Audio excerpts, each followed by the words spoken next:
But at the same time, I continue to go back to this, and I've said this before.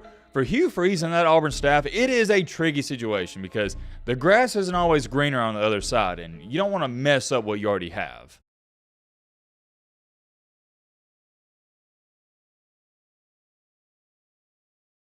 All right, look, we're not doing no intro, none of that. We're getting straight into it. I don't got time to waste. You don't got time to waste either. It's a simple concept. If you like college football content, consider joining our amazing community. I think you enjoy your time here, but if you don't want to subscribe, that's cool too. We are on a mission to hit 310,000 subscribers before the new year, so yeah, consider helping us out. With that being said, I have one topic that I've been thinking about the past several weeks, and that is no other than Auburn football. I've been keeping up with the situation very closely the past couple of weeks, especially ever since the transfer portal opened up. And I'm somewhat confused by all this, and if you're an Auburn fan, I'm genuinely asking you, if you know anything about this, please fill me in and everybody else in the comment section. I guess I need to give you some context before we continue to go any farther. Let's pull up Auburn's schedule and record from last year, or this current season. Because the season's not over quite just yet. They did make a bowl game at 6-6, and they're playing Maryland. But as we all know, in their most recent game, it was a big disappointment to say the least. They lost to Alabama on a 4th and 31, and I'm not going to sit up here and talk about it because we've done that enough already.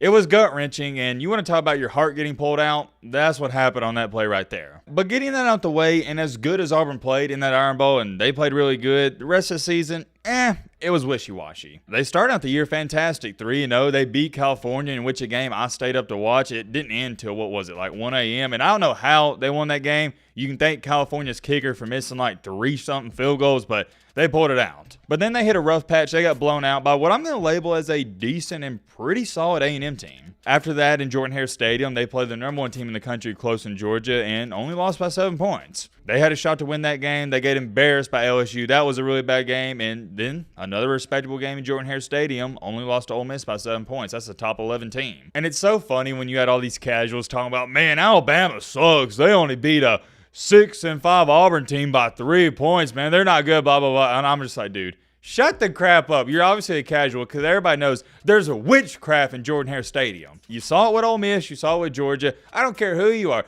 You could be the Patriots with Tom Brady. It's going to be a close game in Jordan-Hare Stadium. At least more times than not. It's hard to describe it if you're not familiar with college football. There's some going on there. I will never, and let me repeat this, I will never, ever fault a team for barely winning in Jordan-Hare Stadium. Don't even get me started on that topic, but continuing along here, before the New Mexico State game, they were on a roll. Beat Mississippi State by 14, beat Vanderbilt, and then they blew out Arkansas. And Arkansas ain't bad. I know the record says otherwise, but they're not a terrible football team. But then, as we all know, you had the big trap game against New Mexico State, and they beat Auburn by 21 points in Jordan-Hare Stadium. Well, I guess I sound like an idiot now because I just sat up here for the past couple of minutes telling you, hey, I don't care if you're the Patriots. It's going to be a close game in Jordan-Hare Stadium. All right, look, I don't have any explanation for it. The only excuse I'm going to use is Auburn. They just overlooked their opponent in this game. Everybody knows this. Auburn wasn't even preparing for New Mexico State. They were preparing for Alabama, and they got caught lacking. But I digress. They lose to New Mexico State, lose to Alabama, and here we are.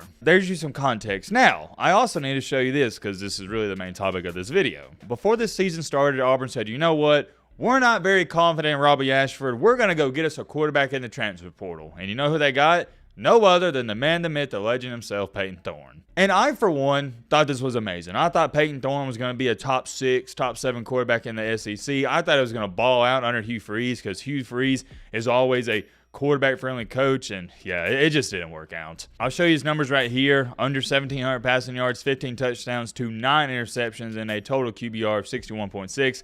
That ranks 64th in the nation. That QBR tells you all you need to know. Peyton Thorne this year was mediocre. And it's really strange and hard for me to evaluate because at the beginning of the year, I was giving him the benefit of the doubt. I was looking at it from this standpoint. Auburn doesn't have a great offensive line. They don't have great wide receivers. They haven't done too much to help Peyton Thorne, so that's why he's struggling. But then as the season continued to progress, it just seemed like Peyton Thorne, he was missing wide receivers left and right, and he never looked comfortable and smooth. I was shocked because I thought eventually, yet again under Hugh Freeze, a quarterback whisperer, it would click, and it never did. Believe it or not, this Auburn football team turned into mainly a rushing attack, and they were going to rely on their defense. To make an extremely long story short here, Peyton Thorne was not very good this year, and I could sit up here and break down all the games and show you all the analytics and stats, but I'm not going to do that. The message I want to get across here, and if you watch Auburn football, you saw this firsthand, Peyton Thorne never looked like the guy. It never looked smooth out there. It felt more so of like this.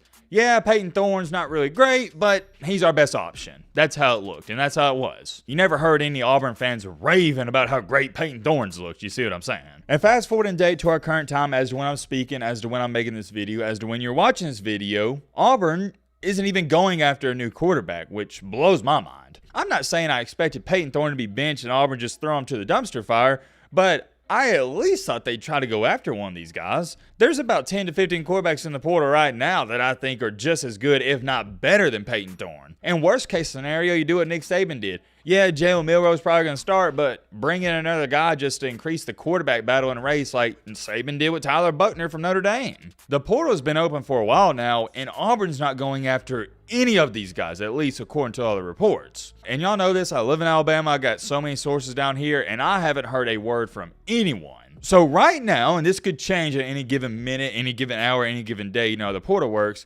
Auburn's all in on Peyton Thorne for next year. And as an Alabama fan, I'll be the first person to tell you, this is great news because I ain't scared of Peyton Thorne. Nobody in their right mind, okay? This is no disrespect to him. He seems like a great guy, but nobody's scared of him. You know who I was always scared as an Alabama fan? Of course, Cam Newton, but also guys like Nick Marshall. Yeah, that's a trip down memory lane. I bet a lot of you forgot about Nick Marshall. I haven't. Granted, he's a heck of a runner, but I'm not even too sure if he's that good of a passer. And this year, at least from what I saw, he was a better runner than a passer. As a matter of fact, I'm curious. Let's pull up his stats. I bet he only completed about 56% of his passes off the top of my head. Okay. I was wrong. He did complete roughly 63%. But still, my whole gripe with Auburn this year was they never pushed the ball down the field. And I'm not trying to say that Peyton Thorne is not the guy, but it's more so of I can't believe Auburn is settling with him and they're not going after anyone else. But at the same time, I continue to go back to this, and I've said this before, for Hugh Freeze and that Auburn staff, it is a tricky situation because the grass isn't always greener on the other side, and you don't want to mess up what you already have. You kind of got to get the sense and feeling that if Auburn does bring in another guy, Peyton Thorne, I believe he will be a graduate senior, right?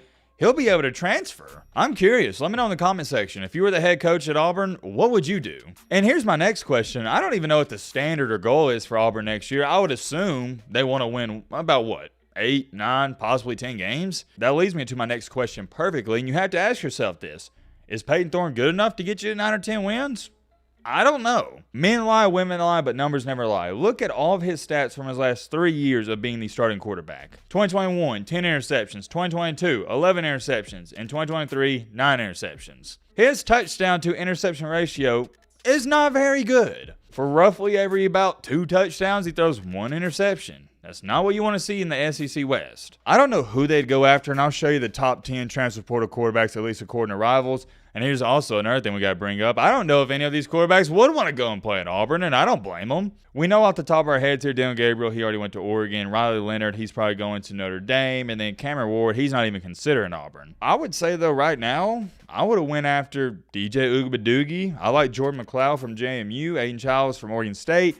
Will Rogers, he ain't bad. We've seen him in the SEC, although I think Will Rogers and Peyton Thorne are probably 1A, 1B. You're not going to get Kyle McCord. Like I said, Riley Leonard's going to Notre Dame.